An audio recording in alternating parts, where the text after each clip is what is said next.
मुफ्ती तारिक मसूद के बयानात के लिए मुफ्ती साहब के ऑफिशियल चैनल मुफ्ती तारिक मसूद स्पीचेस को सब्सक्राइब करें।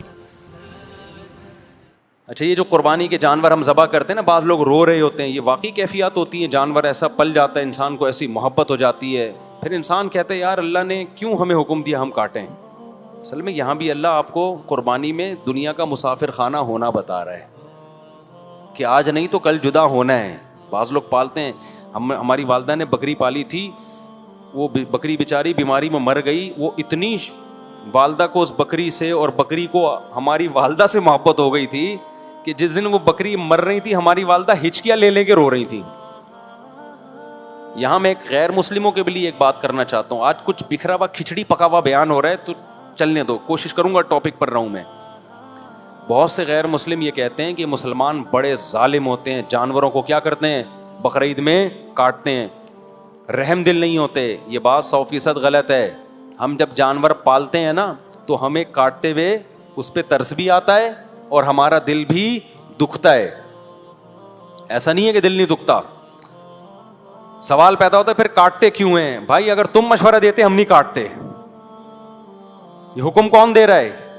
अल्लाह हुक्म दे रहा है। अल्लाह कह रहा है मेरी मोहब्बत और इसकी मोहब्बत में तरजीह किसको देते हो? अल्लाह के मुकाबले में, क्योंकि पैदा किसने किया है? अल्लाह ने किया है। तो हम उस अल्लाह को मानते हैं जिसके लिए हमें कुर्बानी देनी पड़े। जबकि आप जिस अल्लाह को मान रहे हो, उस अल्लाह का सिवाय अर्श पे बैठा हुआ आपके साथ और कोई रिश्ता है ही नहीं। जब भी कोई आपसे मोहब्बत करता है तो मोहब्बत का इम्तिहान लेता है कि नहीं लेता? तो इम्तिहान लेता है, तो अल्लाह भी। और फिर इसमें इन जानवरों का भी फायदा है। वक्ती तौर पे तो ये कट रहा है, किसी के काम आ रहा है, इंसानों का पेट भर रहा है। अगर ये ना काटते तो ये जानवर बूढ़े होके ऐसे तरस तरस के मरते जैसे कि गैर मुस्लिम ओल्ड हाउस में मरते हैं। नहीं आई बात मेरा ख्याल है समझ में। इंसान का बुढ़ापा तो औलाद की वजह से या रिश्तेदारों की वजह से अच्छा गुजर लेता है, वरना आज बूढ़े इंसानों को नहीं लोग पूछ रहे, गवर्नमेंट ख्याल कर रही है, तो बूढ़े जानवरों को कौन पूछेगा? ये गाय अगर बूढ़ी हो जाए और काटने पर पाबंदी हो कि इसके जब जवान काट नहीं सकते, या बैल की बात कर लेते हैं, काट नहीं सकते, तो ये क्या होगी? बुढ़ापे तक पहुंचेगी कि नहीं पहुंचेगी? तो बुढ़ापे में तुम्हारा बाप इसका पेट भरेगा। अबे क्या हो गया? दोबारा से बात चीजें इतनी खिचपिच हो जाती है ना, समझ में नहीं आती। देखो ये जो गाय है ना या बैल है, ये वो जानवर है जिसका पेट इंसान भरते हैं। ये खुद से अपना पेट नहीं भर सकते, इनको बहुत ज्यादा खुराक चाहिए। हत्ता कि गांव देहातों में भी रहते हैं तो इंसान इनका पेट भरते हैं।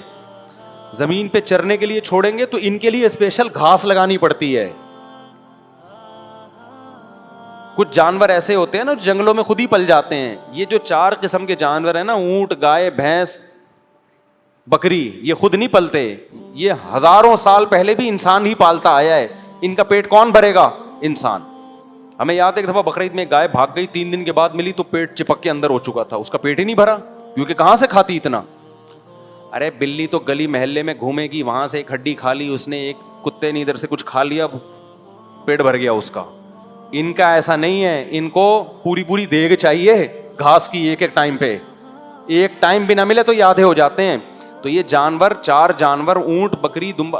और अच्छी आसान मिसाल देता हूं, ऑस्ट्रेलिया में 2-3 साल पहले 10,000 ऊंटों को शूट किया है वहां की गवर्नमेंट ने जंगलों में। क्यों? यहीं से इबरत हासिल करो कि इस्लाम ने कैसा बेहतरीन हुक्म दिया ऊंट को नहर करने का, कि ये तुम्हें काटना पड़ेगा।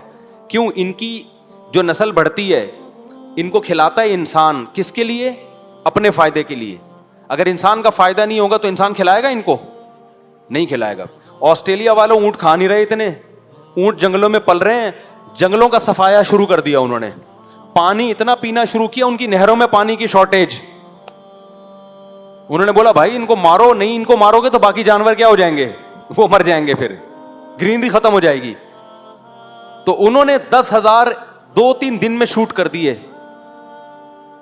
इससे साफ पता चलता है कि इस्लाम ने जो बकरीद की कुर्बानी रख दी, उससे खुद ही इनकी नस्लें क्या हो रही हैं? कंट्रोल हो रही हैं। समझते हो कि नहीं समझते? हमें जरूरत नहीं पड़ती कि हम جا کے 10,000 اونٹوں کو شوٹ کریں, کیونکہ ہمارے یہاں اونٹ کا گوشت کھایا جاتا ہے. تو اب اگر ان جانوروں کا پیٹ آپ نہیں بھرو گے, یا بھرو گے مگر کاٹو گے نہیں ان کو, تو یہ کیا ہوں گے؟ بوڑھے. اب بڑھاپے میں ان کو ٹینشن سے بچانے کے لیے یا تو کاٹ دو, لیکن بڑھاپے میں کاٹنے کے بعد ان کا گوشت کسی کام کا نہیں ہوگا, اور اگر نہیں کاٹو گے تو پھر تمہیں ان کا پیٹ بھرنا پڑے گا. اب مجھے بتاؤ, جو غیر مسلم اپنے باپ کو گھر میں رکھنے کے لیے تیار نہیں ہے, اس کا پیٹ نہیں بھرے گا, اس کو اولڈ ہاؤس میں جمع کرائے گا, تو ان کو مستقبل میں ان گایوں بھینسوں کے لیے بھی اولڈ ہاؤس بنانے پڑیں گے. نہیں آئی بات سمجھ میں؟ تبھی آپ جاؤ جن ملکوں میں گائے کاٹنے پر پابندی ہے نا, ان میں گایوں کا بڑھاپا دیکھا کرو کیسا ہو رہا ہے, ایسے سسک سسک کے مر رہے ہوتے ہیں جانور. تو اللہ نے ان جانوروں پہ بھی رحم کیا کہ بھائی ہٹے کٹے موٹے تازے ہیں, انہوں نے لائف کو جتنا انجوائے کرنا تھا کر لیا, اب ان کو کیا کر دو؟ ذبح کرو تاکہ خون نکل جائے. ذبح کرنے میں بھی یہ حکمت ہے. اور گوشت کون کھائے گا؟ کیونکہ کائنات بنی انسانوں کے لیے, اس میں ان جانور پہ بھی رحم ہے کہ بڑھاپے سے بچا لیا, اور انسانوں پہ بھی کیا ہے؟ بھلائی ہے. اور ایک اور فائدہ ان جانوروں کا اس سے یہ ہوتا ہے کہ جو کٹیں گے تو پھر انسان ان کو پالے گا بھی نا, یہ پیدا بھی تو ہوں گے پھر. اب دیکھو فارمی مرغی اگر کہے کہ میرے پہ ظلم ہو رہا ہے, انسان مجھے کاٹ کے کھا جاتا ہے, تو ہم کہیں گے تو اگر کاٹ کے کھانے کا رواج نہ ہوتا تو پیدا ہی نہ ہوتی. کون اتنی محنت کرتا پولٹری فارم میں کہ انڈوں سے چوزے نکالتا, پھر چوزوں کو بڑا کرتا, پھر فیڈ کھلاتا, پھر ویکسین لگاتا. یہ سارے کام تو انسان نے اپنے لیے کیے ہیں. تو یہ نہ دیکھ تجھے کاٹ کے کھا رہے ہیں, تو یہ دیکھ اب تک تجھے جو زندگی ملی ہے وہ کس کے وہ انسانوں کی وجہ سے ملی ہے.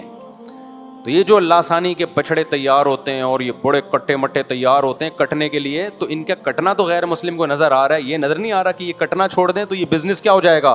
ختم. پھر یہ پیدا بھی نہیں ہوں گے, ان کو پیدائش بھی ختم ہو جائے گی ان کی, یعنی اتنی بڑے پیمانے پر پیدائش بھی نہیں ہوگی ان کی.